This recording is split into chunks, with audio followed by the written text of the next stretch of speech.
Digital Audio Health by Simatrax.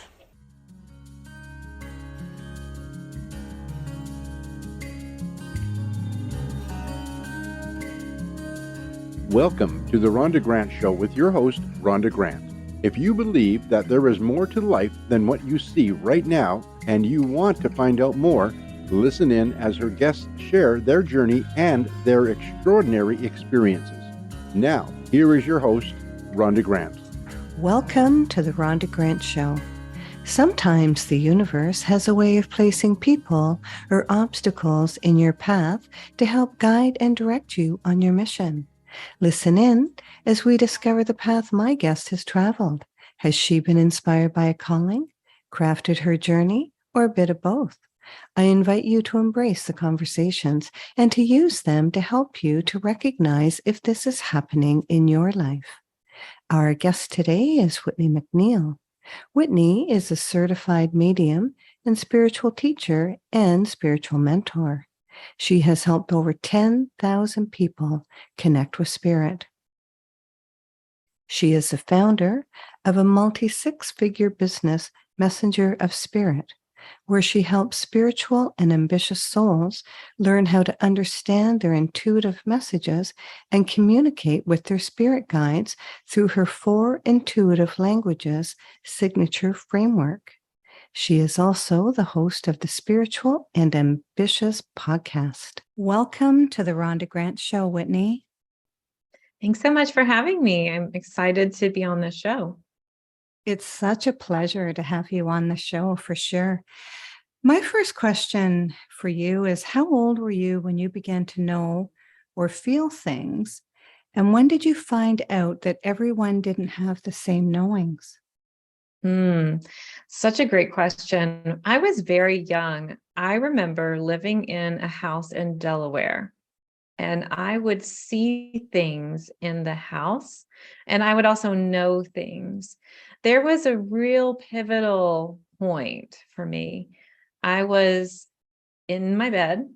I was awake, and I saw this shadow and a figure of a man at my doorway.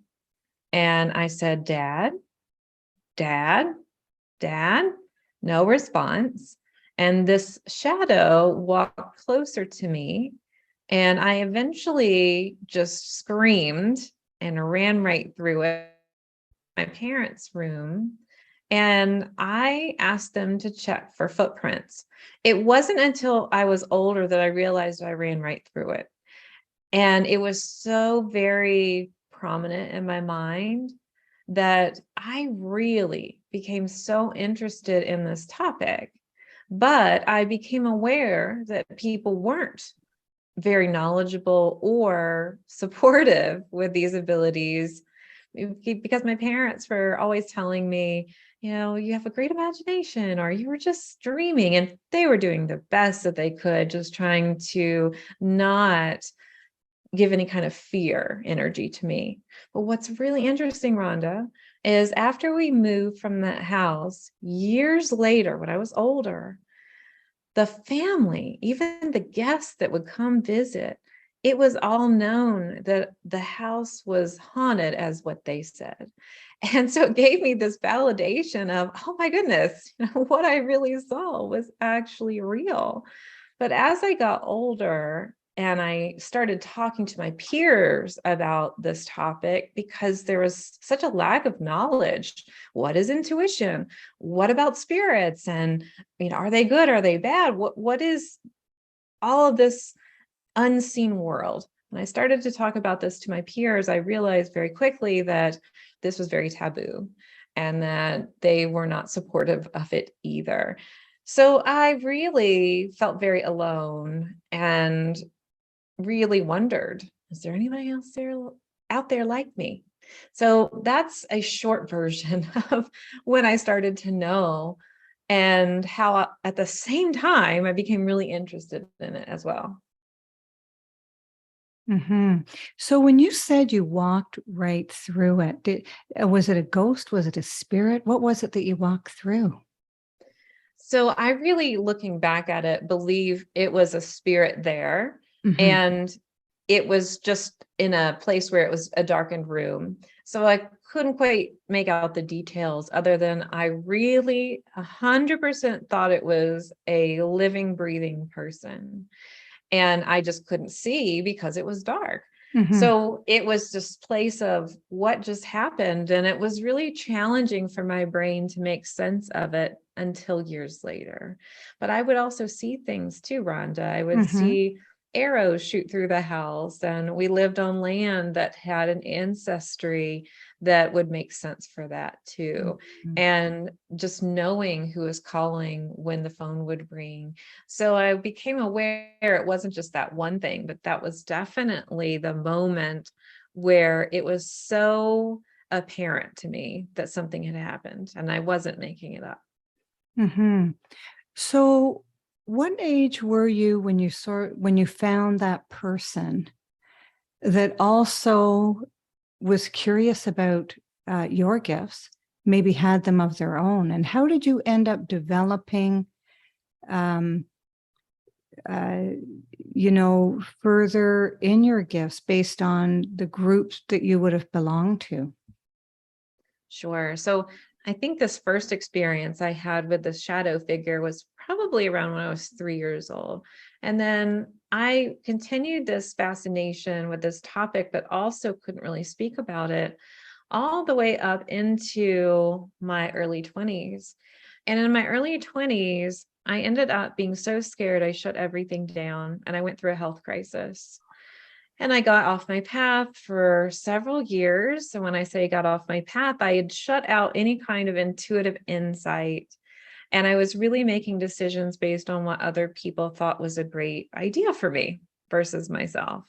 And it really took me going through that health crisis to realize that it was a safe space for me to open up my abilities. So what ended up happening, my aunt said, I'm going to take you to this alternative healing place. And at this time, I was in my late 20s. And I said, all right, don't know how I'm even going to walk there, but that's okay. And what I mean by that is walking to the terminal to get on a plane. So they said, we'll just get you one of the wheelchairs and we'll wheel you down.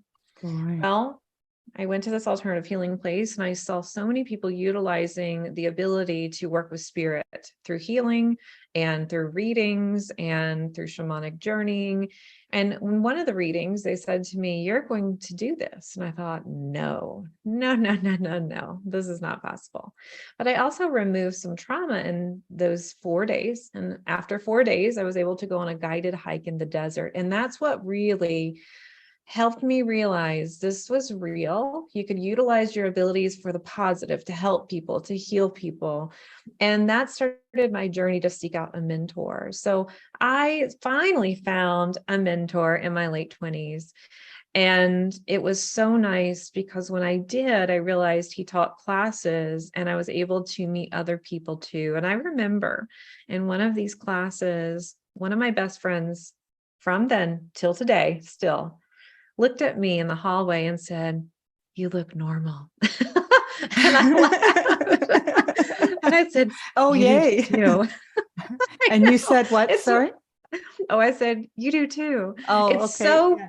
it's so funny, the stories we make up in our minds about how other people, who may also feel the same way can be very grounded as well. So it's just so funny, but that really started to help me on my journey to hone my abilities so that it wasn't just here and there.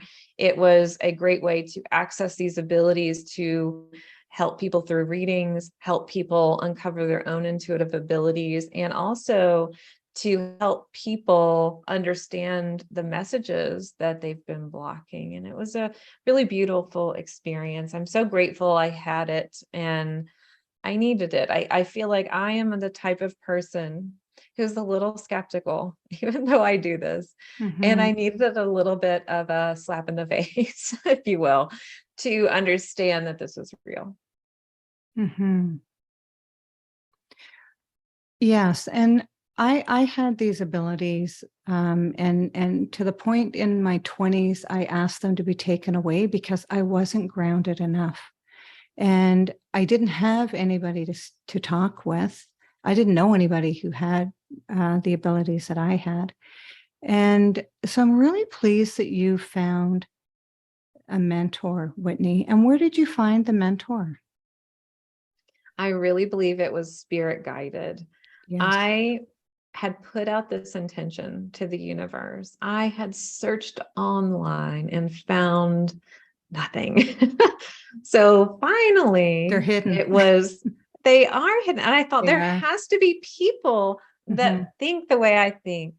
And finally, I heard this name from someone else in the community. And so I felt in my body, I need to look this person up. And then it just happened. It was, yes, I'm going to do this. But I will tell you, I was so nervous going to that first class.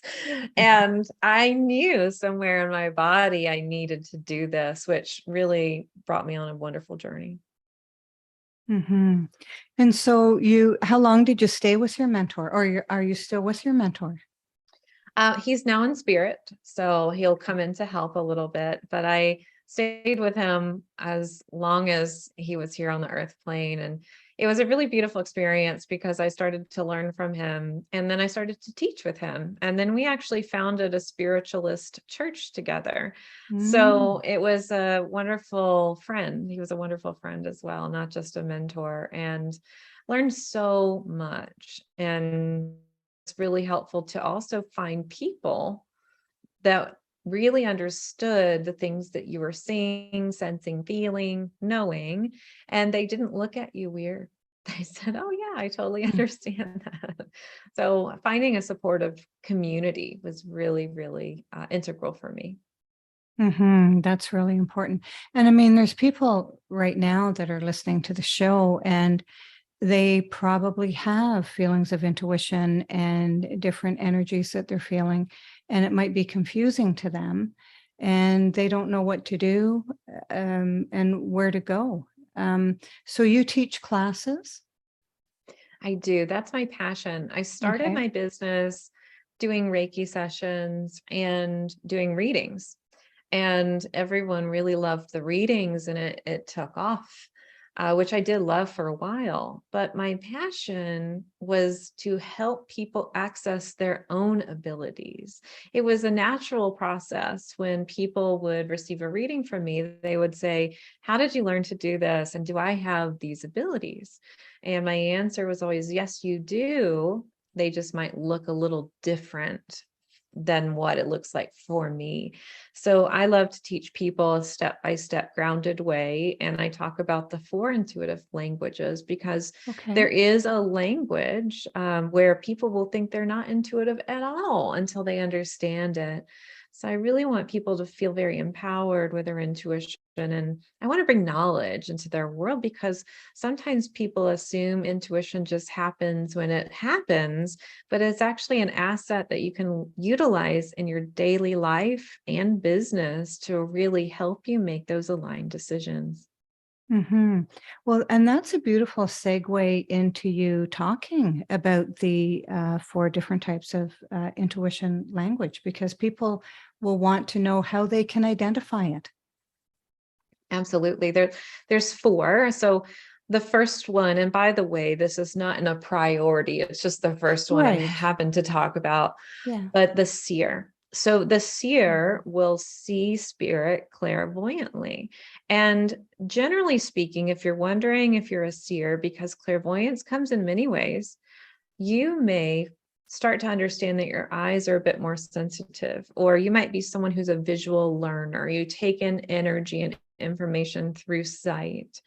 So this can look differently. You could literally see a shadow person, just like I did, or you could see a color or a flash of light like an orb.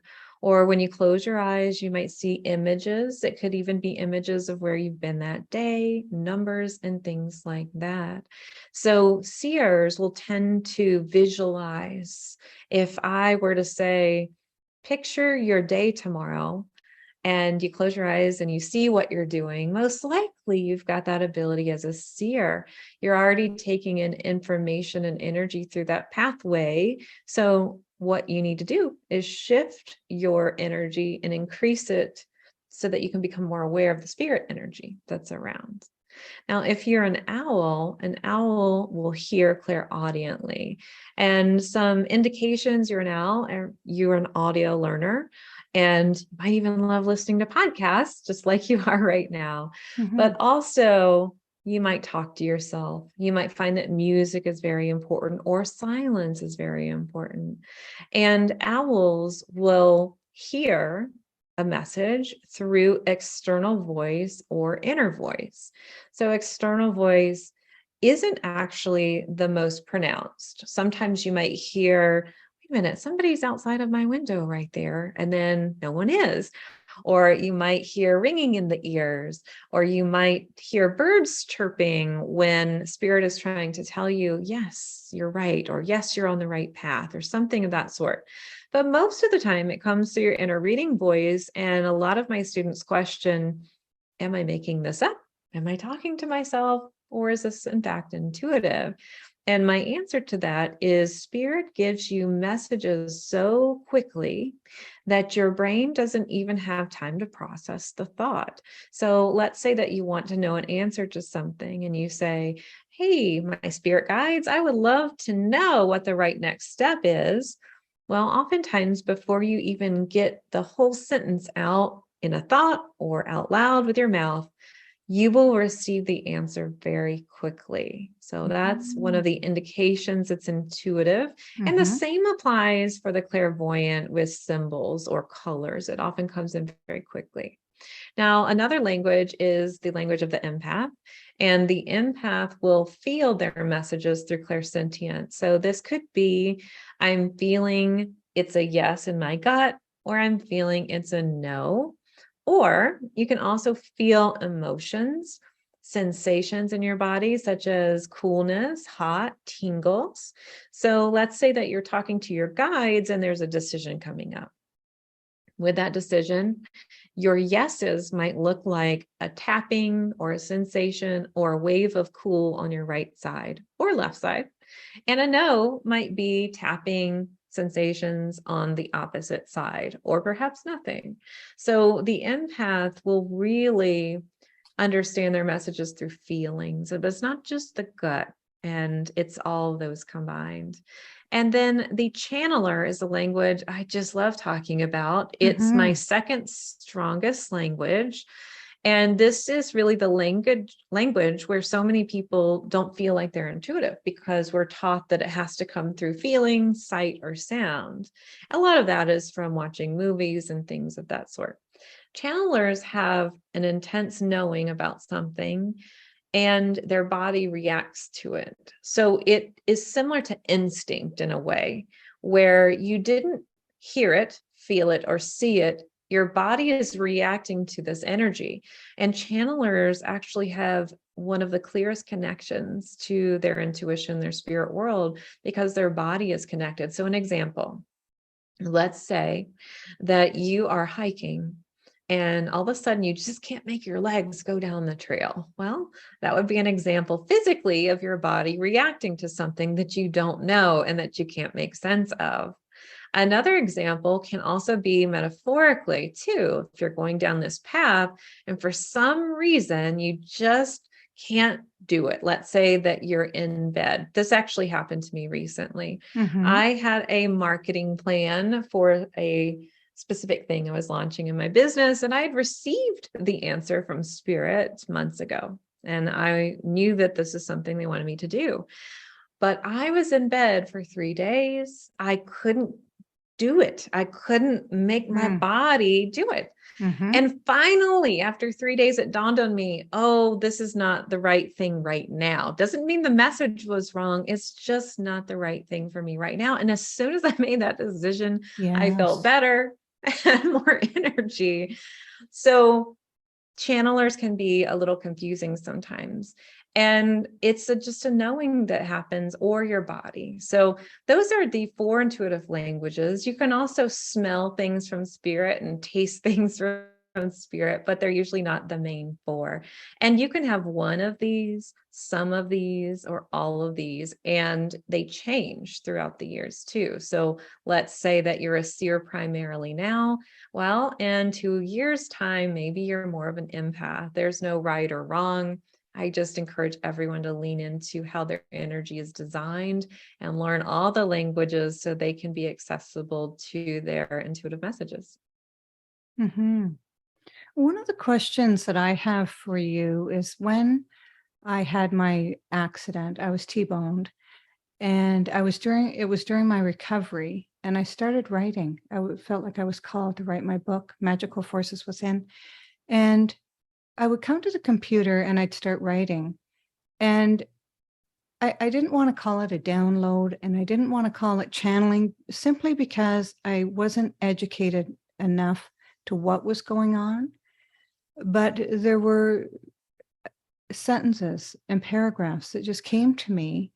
And it seemed to live outside outside common reality, but still within my energy field. Yeah. And by goodness, I had to type like the wind to record all of that. Good thing I'm a fast typer. What is that? Can you explain to me what that might be? Because I'm sure if it's happening to me, it's probably happening to other people too. Yes, it definitely happened to me all through my teenage years. I would write these poems and this message from spirit, and I'd look at the page later and I've used different words that I don't even use. So it's definitely from spirit. It really depends on how it's coming in. So if you're hearing what to write, that would be clairaudient. But Right. most of the time with writing, it's channeling. I would call it a channeler skill set. And one of the things I teach my students is inspirational writing and automatic writing. So that's really more of a strong way for channelers to come through. So usually what happens is that we attract a spirit that helps inspire us to step into that part of our purpose. And we know what to say, we know what the message is, and we just are writing. And sometimes too, Rhonda, I'm just writing and typing and writing and typing, and I don't know what I'm saying until I read the piece of paper later. And it's letter perfect. Yeah, that's what I found. absolutely. I'm like, the editors never edited anything that was brought down that way to me. So it sits in spirit, does it? And I believe I had an experience in my 20s where I was writing a song, and I quit writing a song. I was a young mom, and it just came to me, and I started writing the song. Well, by goodness, in a couple of months, that song was on the radio. The words that I had written were on the radio. Barbara Streisand, I can't remember her, who she did the duet with. It was sitting over coffee, and I was writing this, and I stopped because, motherhood has its needs, right? And so I just really believe, and maybe you can speak to this too, is that if we don't grab onto these morsels and get them recorded and take ownership of them, they just pick up and they just go into someone who will. Yes. I agree with that. Yeah, you agree with that? I do. I had this overwhelming urge years ago to write a book. And I started that book, and then life happened, things happened. And I also think that at that time I had some limiting beliefs that I needed to work through before I would bring that to life. But then last year I had this overwhelming message from spirit. And one of my friends released her book into the world. And I was so excited for her. And I said, "Oh, I'm so happy for you." And I was watching her marketing. And I heard clearly from my spirit guides, "You need to get your act together and write your book." And I said, "Okay, so here we go." Okay. So I'm in that process now. The great news is that I really believe if you have something in your purpose and path that you need to accomplish for a lesson that your spirit needs to learn, or if there's something that needs to come specifically through you, that even if you delay it, you can come back around and you'll do it. It might look different than it would have 10 years ago, but if it's something that's in your purpose and path, absolutely. Now, did the book that I was going to write make it to now? No, it's a completely different book. And there's been other books, out there since that I do believe Spirit would have chosen someone else and said, hey, we need to get this message out from quicker. So we're going to give you a book, but not right now. That's interesting. So what are 5 ways for people to have confidence in their intuitive gifts? Yeah, that's a great question. So one of the things that I recommend is to absolutely find your intuitive language and then develop it. So many times we live in expectation of what a message should look like for you. And when we live in this place where we're looking for the message or we think it's going to come in a certain way, we miss the messages that are being sent to us. Okay. So really, it's about how is your energy designed? Where can you find that you've perhaps received an intuitive message before that you might not have realized was intuitive? So really developing and understanding what that is for you is important. And then the next thing is to consistently develop that intuition as well, because sometimes we just see intuition as, it just happens when it happens. But the more that you're consistent in developing it with exercises, the more prominent it becomes. It's similar to if you were to tell me, not necessarily you, but someone who says, I've never exercised, but I'm going to just run 5 miles today. Well, it might be challenging if your body's not conditioned to do it. So the more that you make this a priority and you develop it, you'll start to recognize the intuition a bit more. Now, the next thing to have more confidence in your intuitive abilities is to have validation. The more that you're able to validate the messages that come through, your brain then receives the proof. So you can do this in a couple different ways. When you are developing your intuition and you're receiving a message, write it down and document it. Or if you're not someone that can write it down, you feel like it's just too cumbersome, you could record a note in your voice memo app. And that is something that will document it. And then you can reflect on them later. And I've loved to do this years ago. Oh, look what came through. Isn't that really nice? So it's a great validation. Now, if you also want to do validation, you can do this with a partner. So that's what I love to do inside the program that I teach, where we'll partner you up with someone so that you're receiving messages for someone else. And that person can say, yes, I understand that. Because so many times we don't trust ourselves, but we'll trust someone else telling us that it makes sense for them. I know. Right? Yeah. And, speaking of that too, Rhonda, I have seen so many students tell me at the end of the program that they've learned to love themselves. And I never imagined that connecting to your intuition and your spirit guides would produce that effect logically, but it does because you trust yourself, you become more authentic with your decisions, and it feels really, really nice to do that. Now, another way to have more confidence is to create a clear mind. So if you're trying to receive your messages while you're on the go, or thinking of your grocery list or whatever it is, and you're also asking to receive messages, it's going to be really hard for you to discern if this is intuitive or not. So one of the things that I teach my students to do is to talk to their spirit guides 5 to 15 minutes each day and ask them for help. But then before they receive the intuitive messages, clear their mind. So your mind exists outside of your body. Your brain is kind of just the computer that runs the body, but the mind contains the thoughts and the emotions. That's why when someone passes over into spirit, they're still able to come through in a reading or to someone who's developed their intuition and give them accurate information or dates because it's still stored in their mind and the mind still stays with us when we pass over.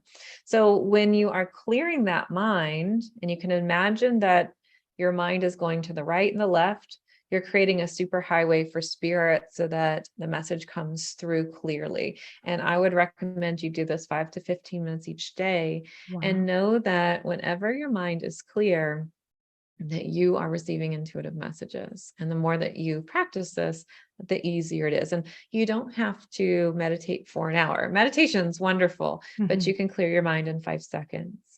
And then another piece, and I could continue going on, but I'll say the fifth way that I feel you can develop more confidence in your abilities is to receive support and find someone to help. This is because if you're trying to figure out on your own, it can be really confusing. And I did that. I read books and had CDs and watched videos as much as I could. You're hungry, right? Yeah, You're hungry for it. You want that knowledge. But when you really receive support or from someone who's done this before, whether it's a mentor of yours or someone that you know that's gone through this, you will feel more supported and validated yourself, not necessarily from your intuitive messages, but more of a, this is safe. Okay, someone else feels this way. I need to ask questions here. And when we hold these things inside, we question ourselves over and over, and we second guess ourselves over and over. When we're able to speak it into existence or speak to someone else, it is so helpful because we are being really seen. It's often the fear of being seen and fear of speaking into being what we're experiencing that can really limit our intuition and really knock down our confidence because we're not sure. The more that we express and live in our authenticity, the easier it is for us to be more confident in what we're receiving as well. So talking about it, support, asking questions, just finding that person or community for you too. Boy, that's wonderful. This could go on for a long time. Yeah, because there's so many questions that I have. You're listening to the Rhonda Grant Show right now, whose podcast has been treated with digital audio health by my sponsor, Symatrax. And today I'm speaking with Whitney McNeill. Whitney, how may people reach you if they want to find out more information about your programs and the different things that you offer? Absolutely. So you can find me through my website, messengerofspirit.com. And you can also take my free quiz to help you determine your primary intuitive language at messengerofspirit.com/quiz. I'd love for you to reach out to me over on Instagram. You can find me at Messenger of Spirit and tell me your ahas from this episode. And you can also listen to my podcast, the Spiritual and Ambitious Podcast. Wonderful. Wonderful. So, do you feel that you've been called to your journey? I mean, it was a rough road there for you for quite a lot of years. Yes, I definitely feel that there was this call. And what's so interesting is when I was younger, I felt I was here for a purpose, a reason, a mission. And I also felt that no one really understood me or that. I really felt I wanted to help heal people and I wanted to provide some sort of service in this metaphysical kind of world. But I did not see a clear path for myself because so many times we're taught you go to school, you go to college, and you get a job. So I did some of those things and it wasn't very fulfilling. And finally, after that health crisis, I felt my purpose again. I felt the call like, Whitney, it's time.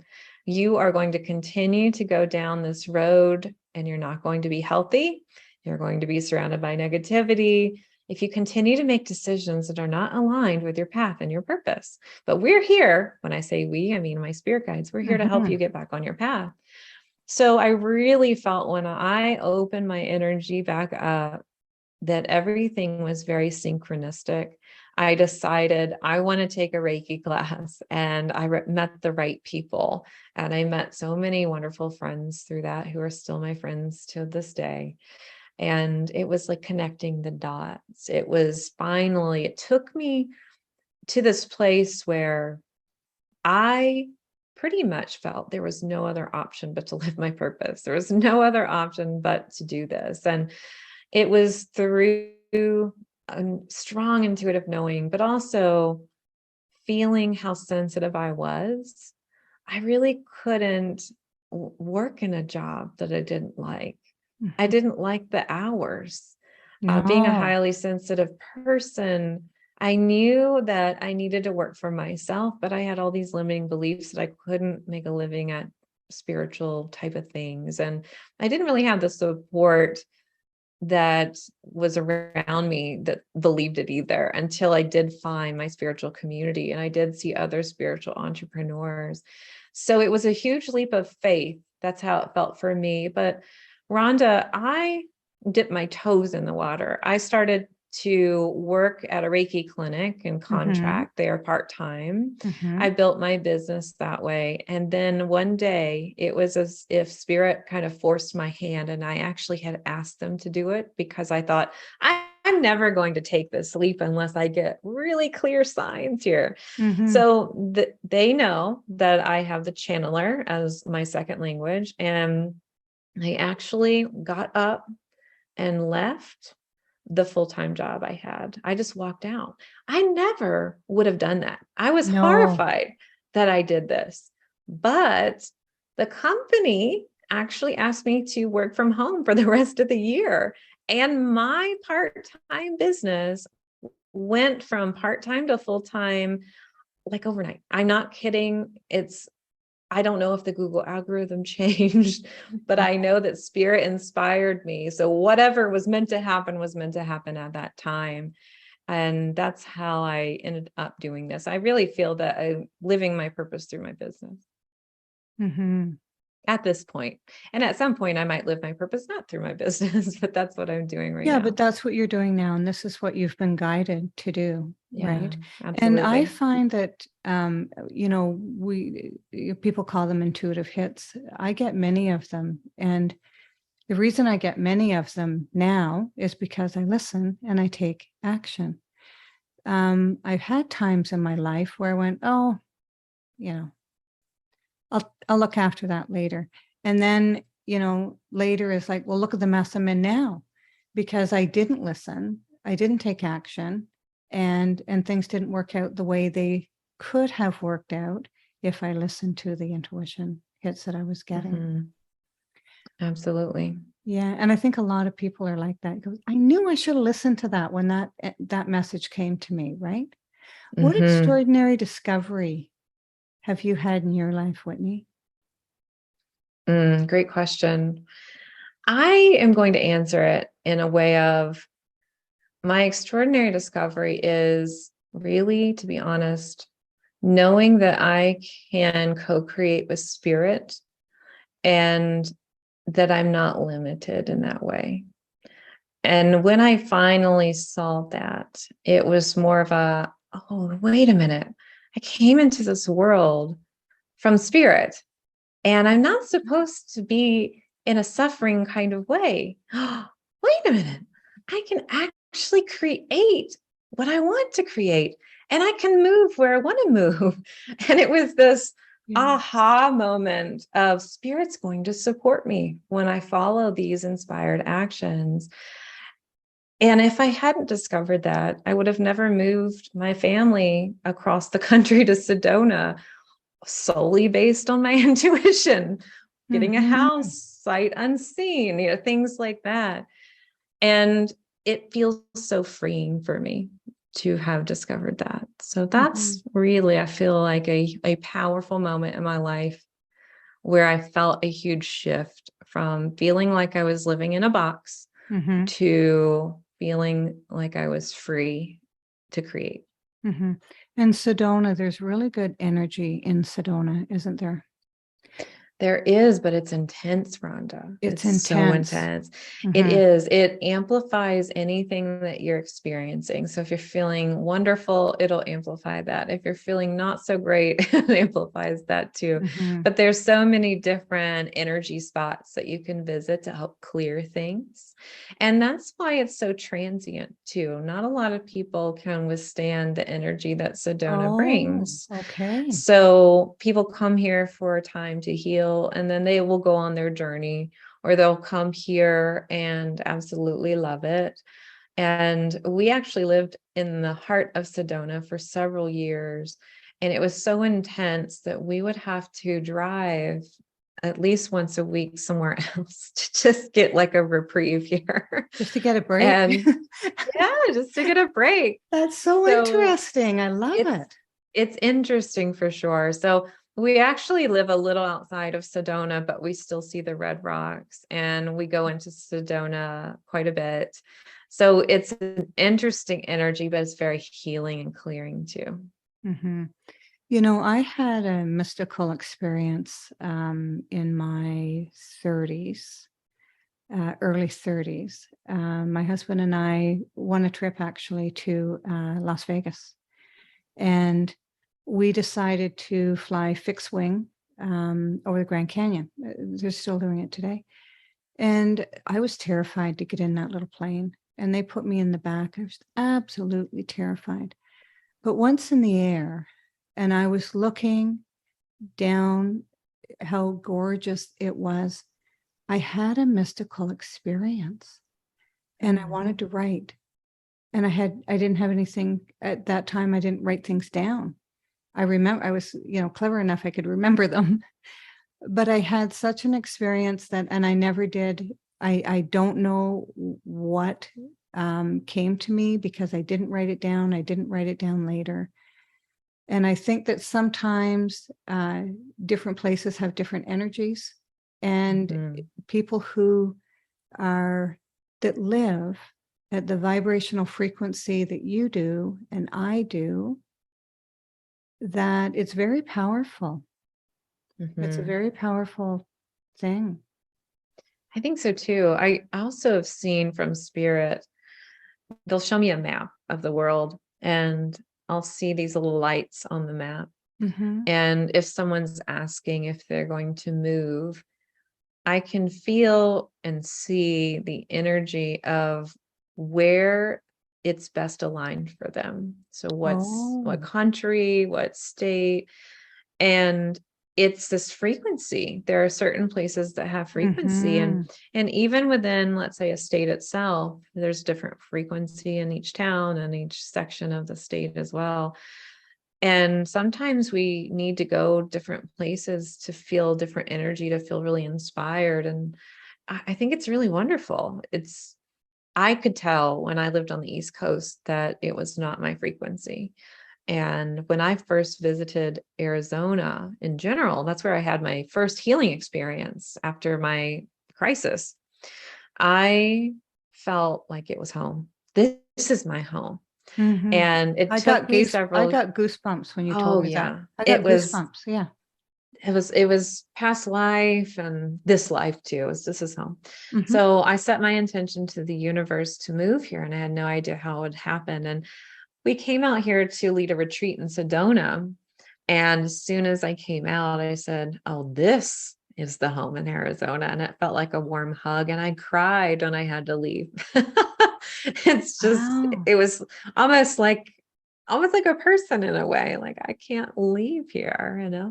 So we're all drawn to different places, and there's so many different energies that can support us too in different ways. One place will support you in, let's say, relationship things, and one place might support you in clearing, and then another place might be, this is home, and this is just more of a permanent kind of place. So it's really interesting. Yeah. It is very interesting.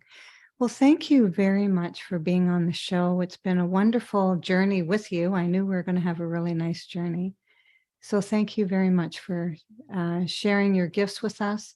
And perhaps one more time, let the audience know where they can reach you. Well, thank you so much for having me, Rhonda. And you can find me over at messengerofspirit.com. And I have a free quiz for you, messengerofspirit.com/quiz. And I work with spiritual and ambitious souls through my online courses and group coaching programs. So I hope to see you over there. Wonderful. Thanks so much. And thanks for tuning in. Oh, absolutely. Theme song for the Rhonda Grant Show, Sun on the Water, is composed and performed by my friend John Park Wheeler. This is Rhonda Grant with the Rhonda Grant Show, author of Magical Forces Within, Extraordinary Discoveries in an Ordinary Life, inviting you to look for the magical forces within yourself today and every day. Thanks for tuning in. Thanks for tuning in to the Rhonda Grant Show with your host, Rhonda Grant.